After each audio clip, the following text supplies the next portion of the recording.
é esse voto impresso auditável, mas o que eu vejo é o seguinte: o presidente, o tempo todo, ele está jogando para o povo dele. Se ele mudasse um pouco, é um espírito assim, totalitário, o espírito dizer assim: olha, se não tiver, não tem eleição. Então, ele tem, veja bem, ele no cargo agora, para mim, tudo isso é uma cortina de fumaça, chamando a atenção. É igual aquele mágico, Edivaldo, como sempre. O presidente, eu vejo o seguinte: isso aí, o presidente não vai ter peito de dizer que não vai ter. Primeiro, as Forças Armadas não é dele, é do Estado brasileiro. Segundo, as eleições, nós estamos num Estado democrático de direito. E dizer que ou tem voto impresso, isso é um retrocesso, não é na imposição. Mas aqueles que seguem aquela militância, como aqui o Paulo Cavalcante, que só fala esquerda, direita, para mim, eu já vi, eu já vou falar aqui no ar, o bispo tem... Não, tem que renovar. Não, tem que renovar os argumentos. Não, mas tem que renovar os argumentos. Esse negócio de esquerda, direita. Para início de conversa, o presidente nem precisa não, disso. A Câmara tá aí. Ele nem, eu sei que está com você. O presidente nem precisa disso. Se ele quiser fechar, ele fechava hoje. Ele não precisava nem de amanhã. Ele fechava de hoje para meia-noite. Ah, é golpe? É golpe? Congresso, fechava tudo. É golpe? Ele não quer. Ele defende o golpe, mas peraí. Ele é um homem da paz. Pessoal, bispo, você está sem microfone. Você tá não, sem microfone. Eu sei que... você está com microfone, né? Ô, Edivaldo, hoje colocaram o microfone em você. Ele... Tá bom, bispo. Edivaldo, eu sei que ele já deixou claro aqui que ele defende o golpe. A maioria dos extremistas defende golpe. Eu não defendo o golpe, eu defendo a Constituição. Mas vou fazer perguntas. Eu defendo a Constituição. Mas vamos lá.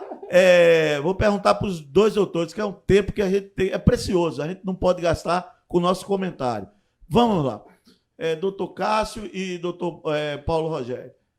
Há tempo o Congresso, a Câmara e o Senado de voltar, debater e voltar o voto impresso auditável para as eleições de 2022? Zezinho, vige, né, no direito eleitoral o princípio da anualidade das regras. E é por uma questão muito básica, que é de conhecimento das regras do jogo que orientarão a disputa. Já há alguns doutrinadores que defendem que não, isso daí seria inviável, mas eu penso que a inviabilidade nem é tanto jurídica, mas de cunho prático operacional. Voltando, são um país de dimensões continentais, áreas para atender, áreas ermas, remotas. Em suma, a cifra que o ministro Luiz Roberto Barroso falou de 2 bilhões de reais é uma cifra expressiva. Eu não acredito que haja nem viabilidade nem interesse. E pontuando ao argumento que o Paulo usou, eu achei muito pertinente, e é uma preocupação que eu também tenho, Paulo, que é uma preocupação que todo cidadão brasileiro deve ter de confiabilidade, de saber que o seu voto vale alguma coisa. E esse discurso que questiona a validade das urnas tem um efeito muito perigoso, que é desestimular o comparecimento do eleitor na urna. E essa abstenção ela é perniciosa para a democracia, porque o que legitima o mandato é a votação. Então, o poder decorrente do mandato eletivo se emana do povo e o povo tem que estar votando. E nada garante que o voto auditável proposto pelo presidente da República e pela bancada dele seja 100% de certeza. Então, você fala como se fosse uma garantia de que haverá 100% de certeza e não haverá essa garantia de maneira alguma, seja com o voto, e o voto hoje é auditável, porque a urna eletrônica se submete a uma série de procedimentos. Doutor Paulo? Eu entendo que com a mexida no tabuleiro político, o presidente da República colocando o Ciro Nogueira embaixo das suas asas, eu acho que vai ter uma movimentação no Congresso, que essa acho que foi a pergunta do Zezinho. Eu acho que vai ser aprovado. Vai ser aprovado o voto impresso, sim. E aí eu acompanho no que o doutor Cássio disse, não sei se vai ter tempo hábil de preparar todos os hardware, ou todos os equipamentos para isso. Eu acho bem improvável. Mas, de início de outubro a outubro do ano seguinte, é o ano eleitoral. O artigo 16 da Constituição Federal diz que nenhuma norma que modifique o processo eleitoral ela entra em vigor dentro daquele período. Então seria também esse princípio da anualidade, então ele vai servir só para outra eleição, mas não seria para 2022. Olha que coisa interessante que o doutor falou aqui. Aí a pergunta que eu fiz quando eu acrescentei se é estratégia, na resposta do doutor seria uma estratégia, né? Aprovar, porque já não tinha como passar pela comissão. Inclusive o presidente da República já tinha jogado a toalha. Não passaria de forma alguma. Então, o doutor levantou uma questão aqui. Quem fala agora é o Zezinho ou o Bispo?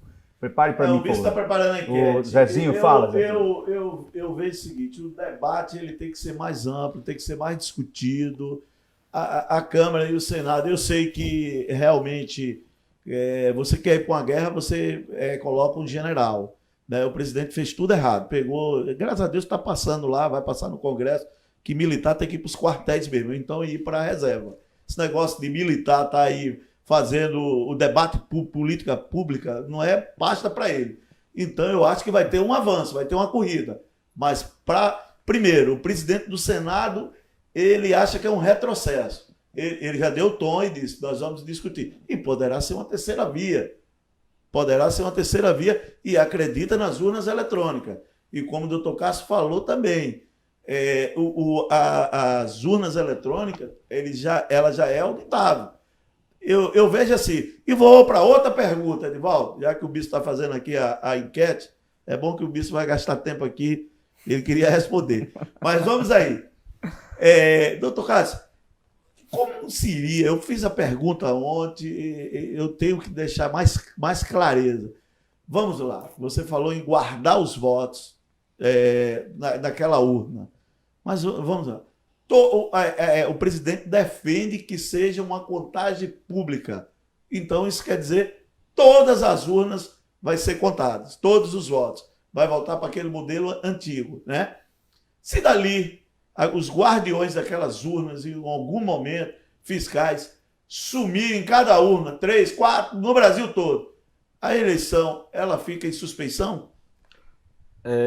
Zezinho, eu fico pensando como que isso aconteceria na prática, porque conhecendo a realidade do nosso Brasil, tendo que guardar urnas na quantidade exagerada, contendo milhares de cédulas de comprovante de votação e manter isso à disposição para uma eventual recontagem, eu fico imaginando questões de estrutura física, questão de próprio pessoal, treinamento do pessoal para operacionalizar toda essa questão, e até mesmo que a proposta fala que aí há os defensores do voto, dessa proposta que prevê voto auditável, que falam que só em caso de fundadas suspeitas. E aí nós vamos ter uma acentuada judicialização das eleições. As eleições no Brasil já são muito judicializadas. Vide o volume de processos na Justiça Eleitoral durante o período eleitoral. Então, nesse aspecto, eu acredito que é também inviável por conta de suscitar o que vai ser essa manifestamente fundada. Vai ficar a interpretação do eventual julgador ali. E aí nós temos esse problema de uma manifesta insegurança jurídica. Nós não sabemos quem vai ser o eleito, quem não vai ser o eleito, e isso é pernicioso para toda a sociedade, porque em termos de política internacional, nenhum player de mercado mundial quer ter negócio num país que não se sabe se o presidente é presidente, se o governador é governador, e assim sucessivamente. Ok, deixa só. Já você vai comentar, Bispo? Você vai comentar só um minutinho? Deixa o Bispo comentar. Fica à vontade. Tá, comenta, Bispo. Porque fura o programa, estão falando no meu ouvido aqui, o comercial, que eu tenho que seguir aqui, eu vou pular esses comerciais. Então vai para o comercial. Mas não, pode fazer seu comentário. Não, a minha pergunta seria só em cima do que ele falou aí, quando disse da armazenamento da urna. Vamos supor que nós não tivéssemos evoluído, como muitos países não fizeram, para o voto digital. Nós teríamos que se virar. A gente não se virava antes? Né? As urnas não são algo de um passado tão remoto assim. Eu acho que elas têm o quê? Menos de 30 anos? 96 para cá? Então, poxa, eu votei várias vezes no papel. Onde é que eles guardavam tudo isso? Continua guardando. Na realidade, vai ser muito mais simples e muito mais fácil, porque são papéis fininhos, é tudo digital.